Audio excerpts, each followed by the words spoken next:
देखो ribbon command लगाने के लिए RIBBON ribbon enter. Ribbon enter करेंगे तो रिबन आ जाएगा अपना वापस, इसको बोलते हैं रिबन।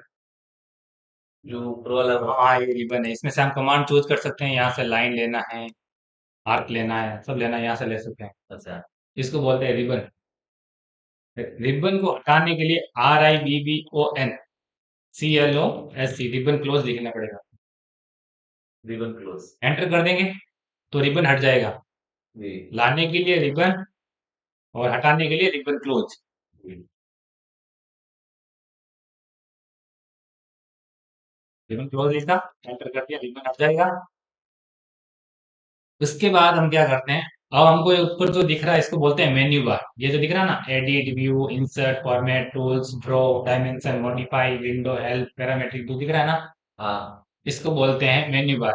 इसको लाने के लिए कमांड लगाते हैं MENUBAR मेन्यू बार, एंटर करेंगे। लाने के लिए तो इसकी वैल्यू होती है, वो होती है 1। अभी 1 आ रहा है नीचे, या 1 दिख रहा है तो इसका मतलब अभी शो कर रहा है। मैं 0 प्रेस करूंगा तो एंटर करूंगा तो ये हाइड हो जाएगा। ये है मेन्यू बार। लाने के लिए क्या है, MENUBAR, एंटर, 1 प्रेस करने के तो आ जाएगा। ऊपर आ जाएगा। हाँ ठीक है। फाइल। हाँ यहाँ से हम ड्रॉ में जाएंगे तो यहाँ कमांड मिल जाएगी वापस हमको। ठीक है। इसके बाद अब हम करते हैं यूनिट। यूनिट के लिए UN एंटर करेंगे। अब आपको यहाँ से यूनिट सेटअप में जाना है। यहाँ पर आपको यूनिट क्या रखनी है, आर्किटेक्चर रखनी है या डेसिमल रखनी है, इंजीनियरिंग रखनी है। आर्किटेक्चर मतलब। आर्किटेक्चर और इंजीनियरिंग में जब हम काम करते हैं तो इसमें काम होता है फीट एंड इंच का। या तो फीट में होगा या इंच, दोनों में से किसी में कर सकते हैं ना। अगर डेसिमल यूनिट लेते हैं तो फिर यहाँ से हम चेंज कर सकते हैं, या तो हम इंचेस ले सकते हैं, या मिलीमीटर ले सकते हैं, या सेंटीमीटर ले सकते हैं, या मीटर ले सकते हैं, या किलोमीटर ले सकते हैं। ये यहाँ से ले सकते हैं। में काम करेंगे तब। मैं अभी यहाँ से इंजीनियरिंग ही लेता हूँ। प्रिसिशन यहाँ से आप फीट डैश 0 इंचेस वाले ले सकते हो। फिर आपको यहाँ से ओके करना है। अब हमारी यूनिट सेट हुई। अब हमको लिमिट सेट करना है, LIM। लिमिट के लिए शॉर्टकट है LIM। एंटर कर देंगे। एंटर करने के बाद पूछेगा specify lower left corner. Lower left corner हम डाल देंगे 0,0। एंटर। इसमें एक्स एक्सिस की वैल्यू भी 0 हो जाएगी और वाई एक्सिस की वैल्यू भी 0 हो जाएगी। उसके बाद ये पूछता है स्पेसिफाई अपर राइट कॉर्नर। यहाँ पे मैं दे दूंगा 120 फीट, कोमा 90 फीट। ठीक है, एंटर कर दिया। 120 फीट बाई 90 फीट। 120 फीट जो एक्स एक्सिस की वैल्यू है और जो 90 फीट है वाई एक्सिस की वैल्यू है। इसके बाद आपको जेड एंटर, ए एंटर करना है। ये आपकी लिमिट यहाँ पर अप्लाई हो जाएगी। इसके बाद वापस आपको लिमिट में जाना है, LIM में जाएंगे ना, यहाँ पर आप इसको ऑन कर देंगे। ऑन करा। अब मैं यहाँ पे बनाता हूँ REC एंटर रेक्टेंगल। एंटर किया। एंटर करने के बाद ये पूछे स्पेसिफाई फर्स्ट कॉर्नर पॉइंट। मैं यहाँ पे फर्स्ट कॉर्नर पे डाल देता हूँ 0,0। एंटर। ठीक है। अब ये पूछता है other corner point. Other corner point लेने के लिए मैं यहां से लेता हूं डायमेंशन स्टाइल। मैं डी प्रेस करूं कीबोर्ड से। फिर ये पूछता है स्पेसिफाई लेंथ फॉर रेक्टेंगल। में डाल देता हूं 120 फीट। एंटर। 90 फीट। एंटर। और इधर क्लिक कर दूंगा। अभी है ना, ये जो रेक्टेंगल बना हुआ है इसके अंदर अंदर ही हम वर्क कर सकते हैं। इसके अंदर अंदर ही वर्क होगा। मैं तो कोई भी कमांड लगाऊं इसके बाहर में लगाऊं कुछ नहीं बनना, देखो सर्किल बाहर बन ही नहीं रहा है। तो एक एरिया। इसके इसके अंदर अंदर ही बनेगा। ये इसकी लिमिट सेट होगी काम करने की फिक्स। ठीक है। ये करने के बाद आप जेड यानी जूम, जूम करोगे। जूम में यहां ले लोगे ऑब्जेक्ट। ऑब्जेक्ट में इसको सिलेक्ट करा, एंटर कर दोगे। अब इसके अंदर ही हमको काम करना। ये फिक्स रेशियो बनेगा काम करने का। बाहर कितनी भी कमांड लगाओगे, कुछ भी लगा दो, रेक्टेंगल वगैरह कुछ भी लगा दो, सर्किल लगा दो, कुछ नहीं बनेगा। इसके अंदर क्लिक करोगे तो बन जाएगा। ये किस में काम आता है? ये हम यूनिट कोई मतलब पर्टिकुलर कोई छोटी ड्राइंग बन रही है तो इसलिए हम फिक्स रेशियो में यूनिट सेट करनी है। लिमिट उसके अंदर ही काम करना है तो उसके लिए हम लिमिट सेट करते हैं। क्योंकि ये ऑटोकैड इतना बड़ा है, इसमें कितने भी मकानों बन सकते हैं, कितनी भी ड्राइंग्स बन सकती है, इतनी बड़ा है। तो हम फिक्स लिमिट सेट रखते हैं इसकी। तो अभी लिमिट सेट हो गई। अब मान के चलो मेरे को इसकी लिमिट नहीं अप्लाई करनी है तो वापस LIM में जाऊंगा। यहां से मैं इसको ऑफ कर दूंगा। अभी ऑन था तो मैं इसको ऑफ कर दूंगा। अब मैं बाहर बनाऊंगा तो भी बन जाएगा सर्किट वापस पहले जैसे। ठीक है। ये होता है यूनिट एंड लिमिट की अप्लाई। इसके बाद डी एंटर करते हैं, जिसको बोलते हैं dimension style manager, D enter करते हैं। यहां से चलेंगे मॉडिफाई, मॉडिफाई में हम जाएंगे प्राइमरी यूनिट, प्राइमरी यूनिट में जाएंगे यूनिट फॉर्मेट, यूनिट फॉर्मेट में ले लेंगे यहां से इंजीनियरिंग, जो आपने वहां सेटिंग यूनिट में चेंज की वो यहां से वापस चेंजेज करना है। फिर यहां से कर देंगे okay, set current and close. ठीक है, अब इसके बाद हम देखेंगे line type scale, line type scale L T enter, L T enter करेंगे तो आपको लाइन टाइप मैनेजर ओपन होगा। अभी जो बाय डिफॉल्ट हमारी जो लाइनें चल रही हैं वो चल रही हैं कंटिन्यू लाइन, बाय डिफॉल्ट जो चल रही है वो कंटिन्यू लाइन चल रही है हमारी। अब मेरे को दूसरी लाइन भी अप्लाई करवानी है, तो इसके लिए मैं लोड में जाऊंगा। लोड में जाने के बाद यहाँ से आपको लाइन के टाइप चेंज करने हैं, जो भी आपको अच्छा लगे वो यहाँ से उठाना है। जैसे मेरे को यहाँ से लाइन चाहिए जिग यहाँ से ओके करूंगा, यहाँ पे तो आ गई है। अब इसको सेलेक्ट करके यहाँ से करंट करोगे तो ये चलेगी। अब मैं यहाँ सर्किल बनाऊंगा, देखो जूम करके देख सकते हो ये कैसे बन रहा है, जिग जिग बनेगा। अब मैं यहाँ पे रेक्टेंगल बना रहा हूँ, ये रेक्टेंगल बनाया, ये भी जिग का बनेगा। अब मेरे को दूसरा रेक्टेंगल चाहिए तो वापस एलटी में जाऊंगा, एलटी में गया, यहाँ से लोड में जाऊंगा, यहाँ से मैं मान लो मैंने यहाँ से ले ली वेटिंग लाइन, ओके करा, फिर वापस लोड में गया, वो लाइन में अप्लाई कर लोड कर लेता हूँ, मैंने ले ली सेंटर लाइन, और लोड में गया, यहाँ से मैं ले लूंगा बॉर्डर लाइन। अब मेरे को लेनी है सेंटर लाइन, यहाँ से करंट कर देता हूँ, ओके कर देता हूँ। अब मेरे को बनाना है वापस रेक्टेंगल, और रेक्टेंगल बनेगा ऐसे सेंटर लाइन से। ठीक है, मान के चलो कि गलती से कोई सर्किल आपकी सेंटर लाइन से बन जाता, बट आपको इसको बनाना था वेटिंग लाइन में। अब जो ऑब्जेक्ट बन गया है उसकी प्रॉपर्टी कैसे चेंज कर, उसकी प्रॉपर्टी चेंज करने के लिए कमांड लगाएंगे पी आर, जिसको बोलते हैं property command, sorry P R enter करेंगे, वो है पी आर, यार। पी आर एंटर करेंगे।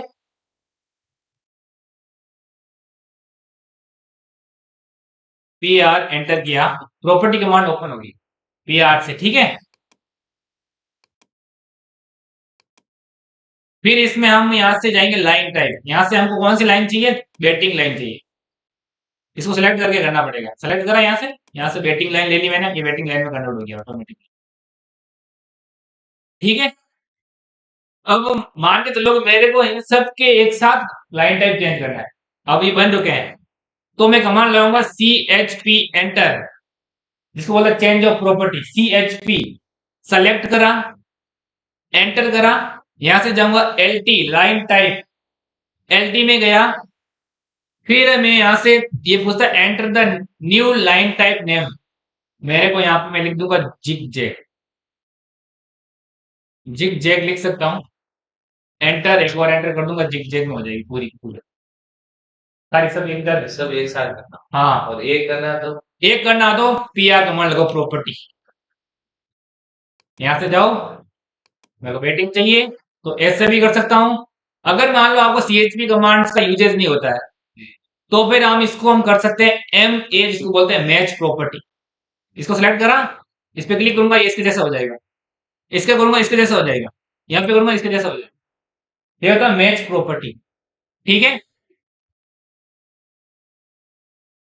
अब मान के चलो कि मेरे इनके सबका कलर चेंज करना है, तो सेलेक्ट करा पूरे को, सी एच पी लगाई कमांड, यहां से सबसे पहले आएगा ऑप्शन कलर वाला, कलर में मैं इसका कर देता हूं R E D enter, red, red command, red लिख के डबल एंटर करोगे तो ये अप्लाई हो जाएगी। और किसी एक का करना तो सिलेक्ट करो, पी आर एंटर भी कर सकते हो, और पी आर एंटर नहीं करते हो तो सिलेक्ट ऑब्जेक्ट कर रखा है, कंट्रोल प्लस वन प्रेस करेंगे, कंट्रोल प्लस वन प्रेस करके यहां से हम इसका कलर चेंज कर सकते, ये इसका कलर येलो हो जाएगा। ठीक है, इसके बाद ये थी हमारी लाइन टाइप। इसके बाद अब हमारी कमांड आती है, उसका नाम है line width, L W, line weight बोल सकते हैं या लाइन विड्थ बोल सकते हैं, L W enter, L W enter करेंगे तो लाइन वेट सेटिंग्स ओपन हो जाएगी, लाइन वेट सेटिंग है ना। अभी हमारी जो लाइन वेट चल रही है वो वाइड लेयर बहुत कम चल रही है, कितनी चल रही है, 0.25 mm चल रही है, मेरे को इसकी बढ़ानी है, तो मैंने यहाँ से इसकी ले ली 0.03, 0.30 सॉरी 0.30 यहाँ से ले ली मैंने। फिर इसको मैं यहाँ से ओके कर देता हूँ। अब मैं कुछ ऑब्जेक्ट बनाऊंगा, जैसे मैंने सर्किल बनाया। अभी ये ऐसा बन रहा है, पर मेरे को इसकी लाइन टाइप पहले जैसी करनी है, तो मैं एलटी में जाऊँ, पहले लाइन टाइप चेंज कर लेता हूँ। यहाँ से कंटिन्यू करा, उसको पहले सेलेक्ट करा, ओके कर दिया। अब मैं बनाता हूँ सर्किल। ऐसे बन रहा है। और बनाऊंगा, वो ऐसे बन रहा है। और बनाऊंगा, ऐसे बन रहा है। बट अभी जो हमने line type, line W L W line weight जो यूजेज की थी, वो इस पे शो नहीं कर रही है। इसे शो करवाने के लिए हम कमांड लगाएंगे डिस्प्ले, एल डब्ल्यू डिस्प्ले।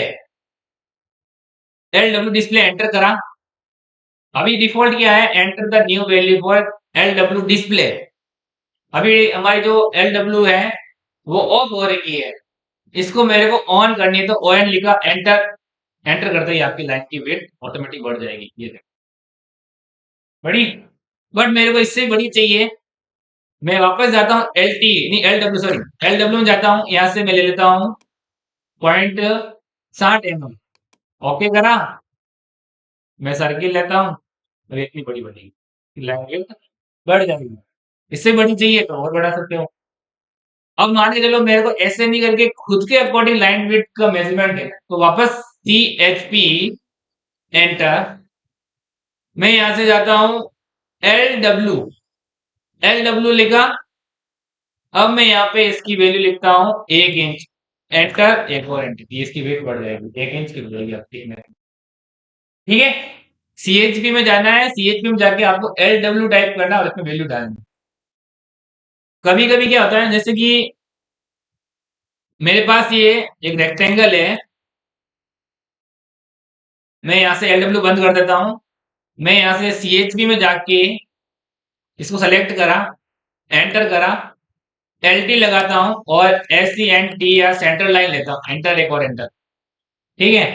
अब मेरे को जो इसके बीच में जो गैप आ रहा है ये बहुत छोटा दिख रहा है, मेरे को इसको बढ़ाना है।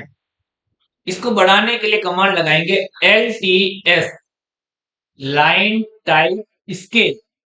एंटर करेंगे, एंटर करा 3, एंटर, एक और एंटर, बड़ी हो जाएगी। स्पेस बढ़ गया। अगर कम चाहिए तो यहाँ वापस 0.25 लिखोगे, कम हो जाएगा। 0.25 लिखा, एंटर। कम करोगे कम हो जाएगा, बढ़ाओगे तो बढ़ जाएगा। 0.25, एंटर। कम हो गया 0.25 से, और बढ़ाओगे तो बढ़ जाएगा। ठीक है।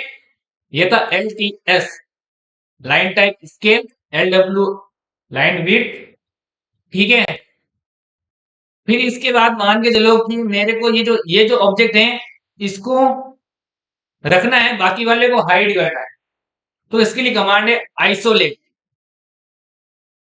एंटर करेंगे, मेरे को इनको रखना है, बाकी वाले को हाइड करना है, बाकी वाले हाइड करना है। मतलब जिस ऑब्जेक्ट को आपको रखना है वो तो रह जाएगा, बाकी वाले हाइड हो जाएंगे, इसको बोलते हैं आइसोलेट। ठीक है। इसके बाद मान के चलो अब मेरे को वो सारे ऑब्जेक्ट वापस चाहिए, वापस चाहिए तो मैं लिखूंगा अनआइसोलेट। अनआइसोलेट करा, वापस आ गए। ठीक है। आइसोलेट में होता है कि हम पर्टिकुलर जिस ऑब्जेक्ट को सेलेक्ट करते हैं वो तो रह जाता है, बाकी वाले हाइड हो जाते हैं। अनआइसोलेट में जितने भी आपके हाइड हो रखे हैं वो वापस आ जाएंगे। एक होता है hide object, hide object. Enter करेंगे, मैं जिसको सेलेक्ट करूंगा वो हाइड हो जाएगा। अब इनको मैं सेलेक्ट कर रहा हूं, ये हाइड करना चाहिए, एंटर कर दूंगा, ये हाइड हो गए। ठीक है।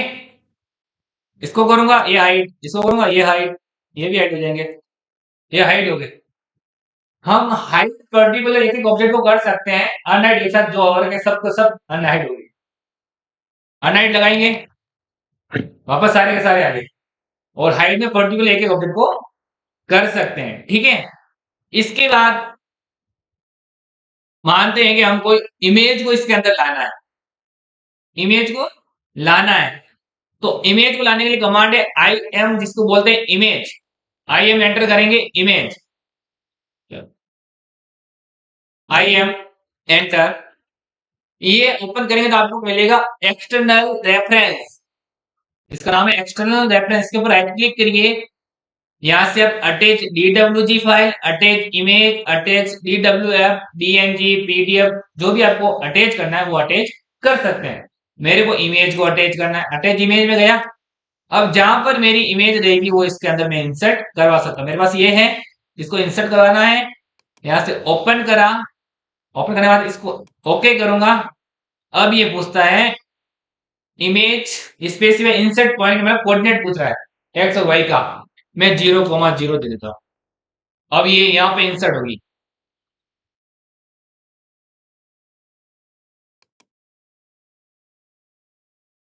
ये इस कोऑर्डिनेट से इंसर्ट हुई, 0,0 यहां से हुआ हमारा।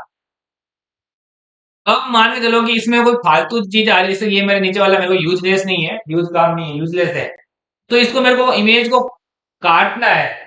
तो इसके लिए कमांड हम लगाएंगे ICL, sorry ICL, image clip, image को कट करना, इमेज को कट करने के लिए कहा सेलेक्ट इमेज। अब यहां से हम जाएंगे न्यू बाउंड्री, मैंने यहां क्लिक करा, दूसरा पॉइंट मैं यहां तक लेता हूं और इमेज कट, इमेज को एडिट कर सकते इसके अंदर, ठीक है, ये हुआ। अब इसके बाद ये इमेज को हम, मान लो कोई बंदा इमेज को ट्रेसिंग करता है, ट्रेस करने के लिए, तो इसको थोड़ा सा इसके अंदर हम लाइन को यूज करेंगे तो वो दिखेगी नहीं, तो इसके लिए मैं इसको क्या करेंगे, थोड़ा सा इसको एडजस्ट कर लेंगे। एडजस्ट करने के लिए कमांड है IAD, इमेज एडजस्ट। अब यहां से मैं इसकी डार्कनेस भी कम ज्यादा कर सकता हूँ, यहाँ फिर भी दिख जाएगा आपको, देखना कम ज्यादा कर रहा हूँ, लाइट कर रहा हूँ तो दिख नहीं रहा, अब हो रहा है। अब मैं इसमें फेड कम करूंगा, देखो फेड कम कर रहा हूँ, अब इसको ओके कर दिया, इमेज ऐसी हो गई, ठीक है। अब मेरे को इस इमेज को स्केल करना है, स्केल, स्केल करने के लिए कमांड है, इसका नाम है SC, SC enter, SC enter करा, सेलेक्ट ऑब्जेक्ट, फिर आपको एंटर करना है, एंटर करने के बाद पूछेगा specify base point, base point ले लिया मैंने। बेस पॉइंट लेने के बाद अब आपसे पूछता है, यहाँ पे तो दो ऑप्शन आ रहे हैं, एक तो कॉपी, एक आता रेफरेंस। मैं यहाँ पे कॉपी लेता हूं, मैंने फर्स्ट पॉइंट यहाँ क्लिक करा, बेस पॉइंट, कॉपी, कॉपी में वो ऑब्जेक्ट होगा ना उसके अकॉर्डिंग कॉपी कर देगा इसको, ठीक है ना, इसकी कॉपी कर दी इसके अकॉर्डिंग एक ऑब्जेक्ट को, ठीक है। बट मेरे को यहाँ पर इसको ऊपर ऑब्जेक्ट को ही स्केल करना है, तो मैं यहाँ से SC एंटर, सेलेक्ट ऑब्जेक्ट कर का है, बेस पॉइंट देना है, बेस पॉइंट देने के बाद अब आपको R एंटर करना है रेफरेंस के लिए। फर्स्ट पॉइंट यहां दे दिया, सेकंड पॉइंट मैंने यहां दे दिया। अभी जो इमेज है मैं इसको चाहता हूं, ये जो इसकी एक्स एक्सिस की जो वैल्यू है वो होनी चाहिए 24 इंची, उससे ज्यादा नहीं होनी चाहिए, 24 इंच होनी चाहिए, तो मैं 24 लिख के एंटर कर दूंगा। अब ये जो इमेज है ना, इसकी जो ये वाली वैल्यू है ना वो 24 इंची, बहुत ज्यादा नहीं। हम चेक कर सकते हैं, DIM से सेलेक्ट करा, यहां सेलेक्ट करा, कितना वैल्यू दिखा रहा है हमको, 2 फीट यानी 24 इंच होता है। तो इस तरीके से हम किसी इमेज को भी इंसर्ट करके स्केल करके चेंज कर सकते, ठीक है। इसके बाद हमारे पास जो कमांड आती है उसका नाम है लेंथन कमांड, L एंटर करा, ये मेरे पास कोई लाइन है, ये लाइन जो है जो वो रैंडमली है, कोई मेजरमेंट नहीं है। अब इसके ऊपर मैं कमांड लगाऊंगा, उसका नाम है LEN, लेंथन, एंटर करा। लेंथन में सेलेक्ट ऑब्जेक्ट करें, ऑब्जेक्ट करने के बाद आएगा सबसे पहले डेल्टा, डेल्टा आएगा, डेल्टा लेंथ पूछ रहा है आपसे, डेल्टा लेंथ में कर देता हूं 12, एंटर, क्लिक करूंगा ना, ये जो जितनी है लाइन बनी हुई है इसके अंदर 12 ऐड कर देगा, मतलब 12 इसमें जोड़ देगा, 12 इंच, क्योंकि हमारी यूनिट जो इंच में चल रही है। मैं यहाँ क्लिक करूंगा ना तो 12 इंच इसके अंदर ऐड करेगा, और क्लिक करूंगा और बढ़ा देगा, और करूंगा, जितना क्लिक करोगे उतनी बार 12 ऐड, मतलब 12 ऐड करेगा इसके अंदर, 12 इंच। यहाँ क्लिक करो, यहाँ ऐड करेगा, क्लिक करते जाओ, ऐड करते जाएगा, ठीक है। ये तो हमारा था डेल्टा, लेंथ में डेल्टा, डेल्टा था, है ना। फिर था हमारा दूसरे इसमें था जो परसेंटेज, परसेंटेज में क्या है, ये लाइन जो है ना ओवरऑल 100 ही है, ओवरऑल 100 है, इसको मैं मान लो 50% में कन्वर्ट करूं, क्लिक करते ही ये लाइन जितनी बड़ी लाइन है उसकी हाफ हो जाएगी ऑटोमेटिकली, क्लिक करते ही। इसको क्लिक करा, और हाफ हो गई, और हाफ हो गई। इसकी कोई लिमिट तो रहेगी नहीं, क्योंकि परसेंटेज है, ये जीरो तो होता ही नहीं है। जितना कम करो उतना कम हो जाएगा। ठीक है, ये 50% कम हो जाएगी। हाँ 50% और कम करो और 50% कम हो जाएगी, और करोगे तो और कम हो जाएगी। लिमिट लिमिट नहीं आएगी, परसेंटेज में कोई लिमिट नहीं आती। अब इसके अंदर अगले वाला जो ऑप्शन है वो है टोटल। ये लाइन कितनी भी बड़ी क्यों ना हो, अभी जो लाइन है 3 इंच की 4 इंच की जितनी भी है, मैं चाहता हूं ये फिक्स लाइन है 10 फीट की हो जानी चाहिए। मैं यहाँ पे टाइप कर दूंगा 10 फीट, एंटर कर दिया, सेलेक्ट करूंगा। देखो सेलेक्ट करते ही ये जो अब पूरा डिस्टेंस है ना, ये 10 फीट है। देखना है तो MEA जिसको बोलते हैं मेजर, जो कितना आ रहा है 10 फीट। लाइन कितनी बड़ी हो छोटी हो, आपको फिक्स मेजरमेंट से लाइन उसको करना है तो लेंथ लगा के उसमें टोटल पे क्लिक कर देना और वहां लिख के एंटर कर दोगे। ठीक है, फिर इसके अंदर तीसरा जो ऑप्शन आता है LE लेंथन के अंदर, लेंथन का तीसरा ऑप्शन आता है वो डायनेमिक आता है। डायनेमिक क्या आता है, इस पे क्लिक करा, अब यहां से ये पॉइंट्स लाइन कितनी बढ़ानी है आपको, यहां से मैंने क्लिक करा, अब यहां से मैं कम भी कर सकता हूं, ऐसे नीचे पीछे ले जा सकता हूं। मान लो मैंने इससे 2 फीट कम करनी है, तो मैं 2 फीट लिख के एंटर कर दूंगा, 2 फीट कम हो जाएगी ऑटोमेटिक। मतलब ये स्ट्रेच के अकॉर्डिंग ही काम करती है। ठीक है, अगर मान लो मैं इसको बढ़ाऊं तो बढ़ा भी सकता हूँ, 4 फीट बढ़ाना चाहता हूँ, 4 फीट बढ़ा दी मैंने। इसमें से ये लिखना पड़ेगा हमको, माइनस करना हो तो माइनस करा, इधर ड्रैग करोगे तो माइनस होगी, इधर ड्रैग करोगे तो एड होगी। प्लस तो हाँ इधर ले रहा हूँ तो मैं मान लो 5 फीट कम करनी है मेरे को, 5 फीट कम होगा ऑटोमेटिक। ठीक है, क्लियर। ये थी हमारी लेंथ एंड कमांड।